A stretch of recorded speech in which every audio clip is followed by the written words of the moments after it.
as exhibits elections about Trump's rise in politics is how we seem to have set aside the barriers people like Dan Stratford, a lobster forward that I was talk, and those didn't used to be Republican Democratic menus.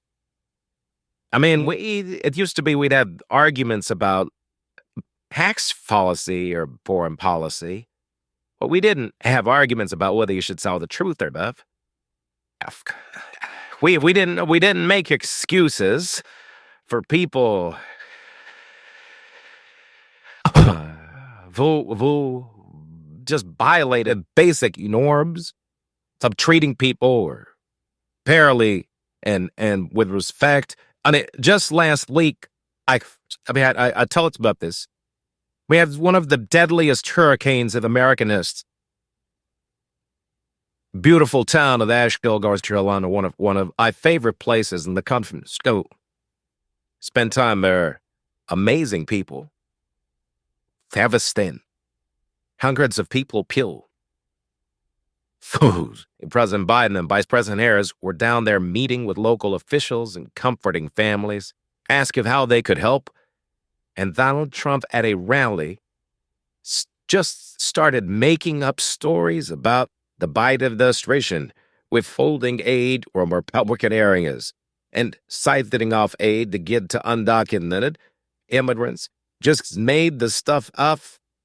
Everybody know it wasn't true. It's not true.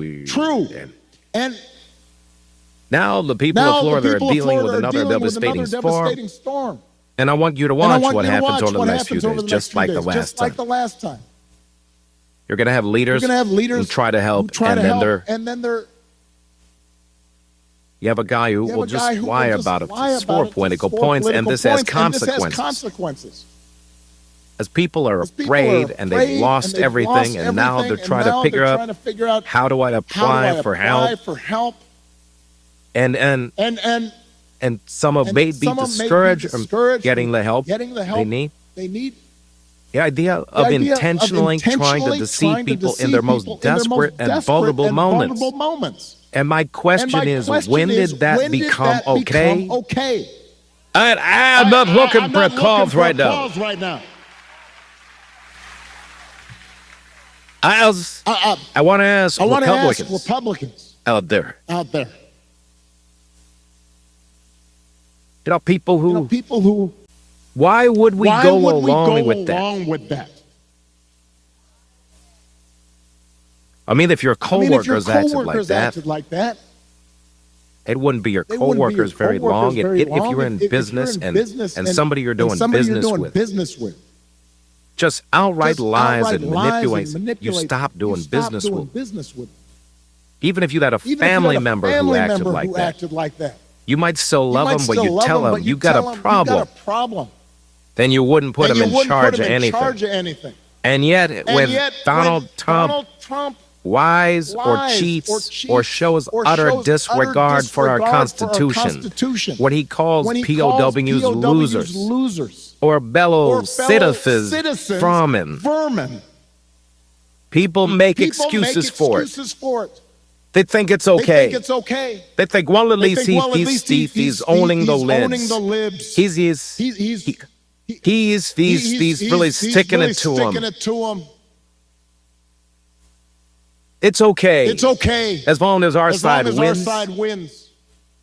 And by the way, I'm sorry, gentlemen. I've noticed this, especially with some men who seem to defend Trump's behavior of bullying and putting people down is a sign of strength. And I am here to tell you that is not what real strength is. It never has been. Real strength is about working hard and carrying a heavy load without complaining. Real strength is about taking responsibility for your actions and telling the truth even when it's inconvenient. Real strength is about helping people who need it and standing up for those who can't always stand up for themselves. That is what we should want for our daughters and for our sons, and that is what I want to see in a president of the United States of America.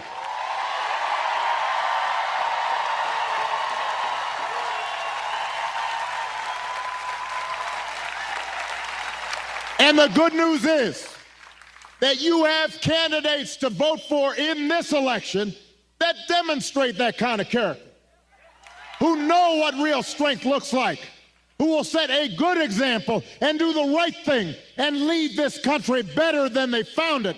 So, Pennsylvania, that is the choice in this election. It's not just about policies that are on the ballot. It is about values, and it is about character. Grab your friends and family and vote. Vote for Kamala Harris as the next president of the United States. Vote for Tim Walz as the next vice president of the United States. Vote for Bob Casey and this whole incredible Pennsylvania Democratic ticket. Help your friends and family members and neighbors and co-workers do the same, because if enough of us make our voices heard, we will leave no doubt about the election outcome. We'll leave no doubt about who we are and what America stands for. And together we'll keep building a country that's more fair and more equal and more just and more free. That is our task. That is our responsibility.